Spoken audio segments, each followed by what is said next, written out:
My name is Michael, and it was through the introduction of a mutual friend that I first met my wife, Amanda. From the start, she exuded cheerfulness and sociability, and we immediately clicked. Our initial outings for meals quickly blossomed into something more, and before long, I found myself developing strong feelings for her. After 2 years of dating, we both began contemplating marriage. Living together seemed like the natural progression, and the following year, we officially tied the knot in a grand wedding ceremony. Surrounded by our closest friends, the day felt like a once-in-a-lifetime celebration. Our friends even added their own entertaining acts, making the occasion truly memorable. Married life was a blissful journey. While we both juggled our jobs, Amanda's demanding work often meant she arrived home earlier than me, dutifully preparing delicious meals for us.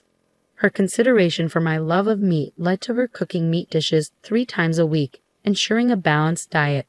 Each homemade meal felt like a blessing, and I cherished having her as my partner. However, almost 3 years into our marriage, I began to notice a shift in Amanda's behavior. She stopped cooking dinner and started going out after work, leaving me alone at home with frozen meals or supermarket dishes. The change left me feeling somewhat isolated, but I attributed it to our busy schedules and didn't delve into her feelings enough. After enduring this routine for about 2 months, I realized I needed to address the situation. With work finally calming down, I took some paid leave and planned a getaway to a hot spring with Amanda, determined to reconnect and mend whatever rift had formed between us. When I entered the house, I found Amanda lying on the sofa engrossed in a fashion magazine. Her lack of acknowledgement upon my arrival struck me as unusual. "Hey, Amanda," I began, breaking the silence. "I've scheduled some time off work for us the week after next. How about we go to a hot spring and unwind together?" Without glancing up from the magazine, Amanda replied, "No, I'm not interested." Her response caught me off guard, leaving me momentarily speechless. I had meticulously researched accommodations and nearby restaurants, intending to present her with a thoughtfully planned getaway. "I've been so caught up with work lately that I haven't been able to give you much attention," I explained. "I thought some time away together would help us reconnect. I assumed you might be feeling lonely too." Despite my efforts to bridge the gap between us, Amanda remained indifferent. "It's fine as it is," she remarked, still fixated on the magazine.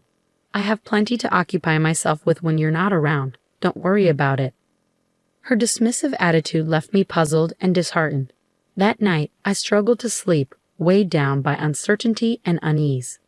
The following morning, the tension between us lingered as I left for work. Unable to shake off my concerns, I confided in a coworker during lunch.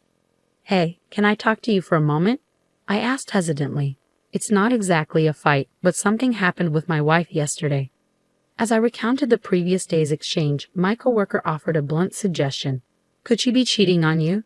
I mean, you don't have any other clear reasons, right?" I racked my brain, unable to conjure any other explanation for Amanda's sudden aloofness besides the ominous word, cheating. It reverberated in my mind, a weighty echo I never thought I'd associate with her. But once the seed of doubt was planted by someone else, suspicion flourished and my health began to falter under its oppressive weight. That day at work was a blur, my mind consumed by thoughts of betrayal. Unable to concentrate, I made the decision to leave early. Upon arriving home, I bypassed changing into comfortable clothes, shedding only my suit jacket before collapsing onto the bed, mentally and physically exhausted. With some time to spare before Amanda's return, I drifted into a fitful slumber, seeking solace in the cool, dimly lit room. My restless sleep was abruptly interrupted by the unmistakable sound of laughter and multiple voices entering the house, followed by the distinct sound of Amanda's voice. Initially, I assumed she had returned home. However, the presence of an unfamiliar male voice shattered that illusion, intensifying my suspicions. As footsteps approached the bedroom, my heart raced with apprehension. My fears were confirmed when Amanda entered the room, her expression momentarily betraying surprise at finding me there. Her subsequent words dripped with mockery as she questioned my presence. "Oh, Michael, what are you doing here?" she taunted, her tongue dripping with disdain. "I thought you were supposed to be at work." I faltered, my stomach churning with a sickening mix of dread and betrayal. I decided to take a paid day off, needing some time to process everything. Amanda's response was indifferent, her gaze shifting to the tall man standing beside her, his arm casually draped over her shoulder. "You went out," she stated, devoid of any concern for my well-being. I wanted to demand the man remove his arm from my wife's shoulder, but waves of nausea and a pounding headache left me speechless. All I managed to muster was a weak, "Well, you already know." Amanda cut me off with a brazen admission, her defiance palpable as she crossed her arms and stood her ground. "It's true," she declared, her tone unapologetic. "I'm cheating on you with this guy, and it's your fault. So no apologies from me." Her confession hit me like a freight train, leaving me reeling and utterly bewildered. Before I could gather my thoughts, she continued, dismissing my shock with a wave of her hand. "Stop looking like that," she scolded. "You've neglected me for so long. Scott treats me like a woman, and being with him fills the void in my heart. He's always up to date with the latest trends, being the president of his own company. Plus, he's fun and exciting." As Amanda praised the man, I finally recognized his face. It all fell into place when she mentioned his position as a company president. He was the head of XYZ Company, a client I had been working closely with.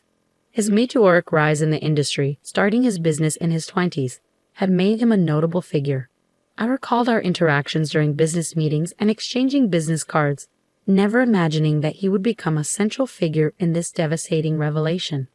"Why?" I asked Amanda, my voice trembling with disbelief. "Like I said before, that's why," she replied nonchalantly, her tone devoid of remorse. "But I'm fine with getting a divorce." The word divorce hung heavy in the air, igniting a desperate urge within me to halt Amanda's departure. Yet as she moved to leave the room with Scott, I struggled to find the words to stop her. "Are you really okay with ending our marriage so easily?" I implored, my heart aching with the weight of impending loss. But Amanda brushed off my concerns with a dismissive wave. "It doesn't matter anymore," she declared, making a move to exit with Scott in tow. "I'll ensure Amanda's happiness, so don't worry," Scott interjected, flashing me a disarming smile before following Amanda out of the room.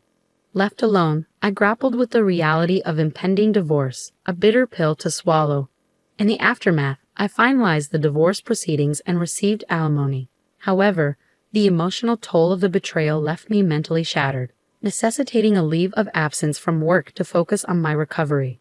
The root of Amanda's infidelity became clear during this period of introspection. My relentless dedication to my job had left her feeling neglected, driving her to seek solace in the company of others. Amanda's outgoing nature and ease in forging connections led her to cross paths with Scott at bars, where their bond quickly deepened. During my hiatus from work, a colleague informed me that Scott's company, a former client, had relocated its headquarters from New York.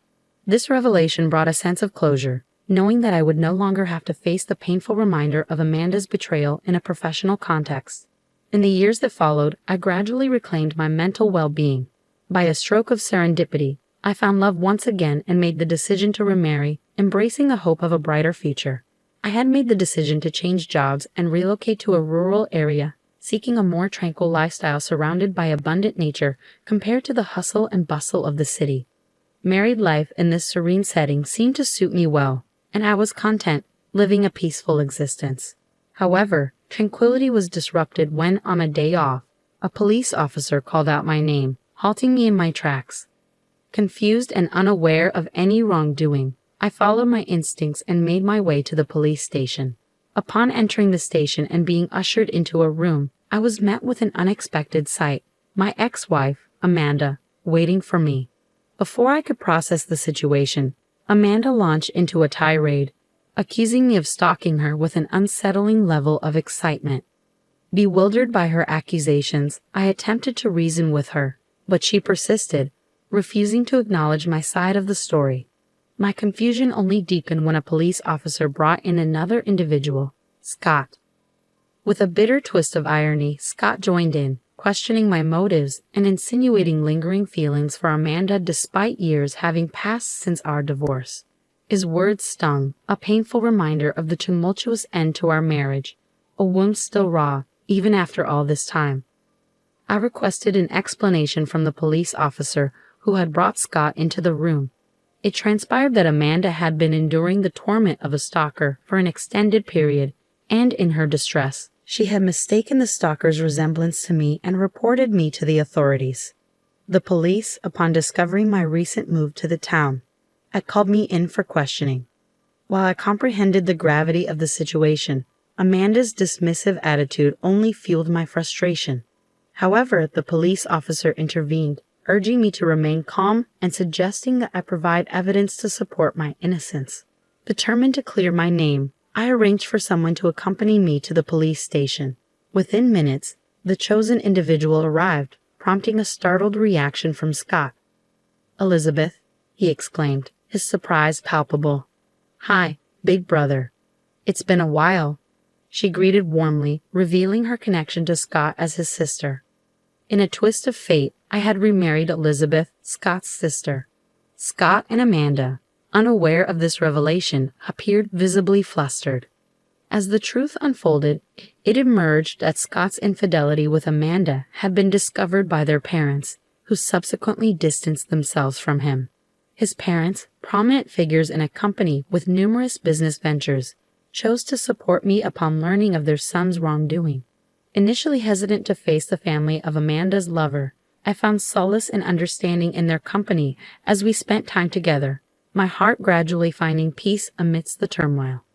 I found love once again, this time with Elizabeth, Scott's sister, and we eventually tied the knot. Scott's reaction was one of disbelief and outrage. "Are you kidding me?" he erupted, his voice laced with anger. "I haven't heard anything about this." Elizabeth, accustomed to her brother's temperament, countered his outburst calmly. "Well, I had a duty to inform someone who no longer considers us family. Besides, during the time you claimed Michael's ex-wife was being stalked, he was actually having dinner with me at the hotel's restaurant. You should be able to find our names on the reservation list, and if you ask the waiter who served us wine, he should be able to confirm it." With Elizabeth's testimony, I was finally exonerated of all charges. As we left the police station, grateful for Elizabeth's support, Amanda and Scott confronted us, their intentions clear. "Wait a minute," Scott interjected, grabbing Elizabeth's shoulder. "Did you really marry this guy? He failed in a city and ended up in a rural area. You'll regret it if you marry someone like him." Amanda chimed in, echoing Scott's sentiments. "That's right. He neglected me a lot when we were married too." It was evident that they were determined to cast a shadow over our happiness.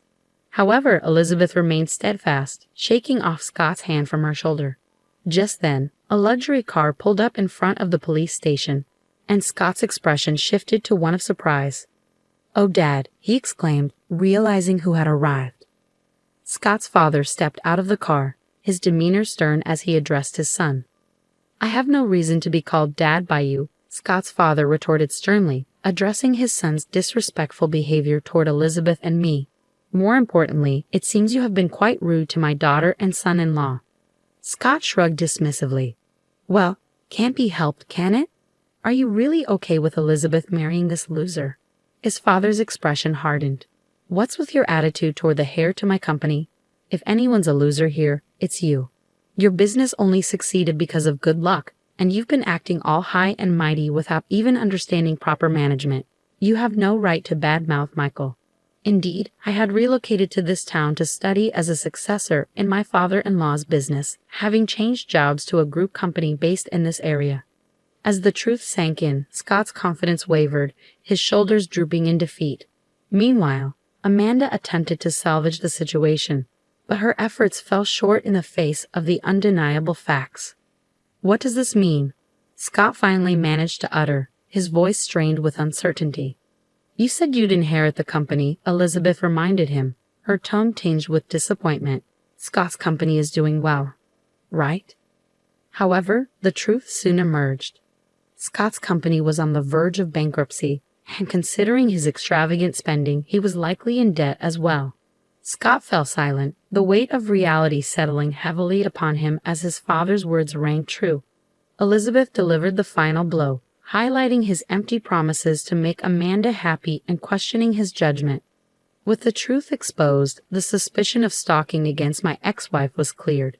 In the aftermath, Scott's company collapsed and Amanda parted ways with him. Meanwhile, I found myself liberated from the curse of Amanda and Scott, living a contented life with Elizabeth.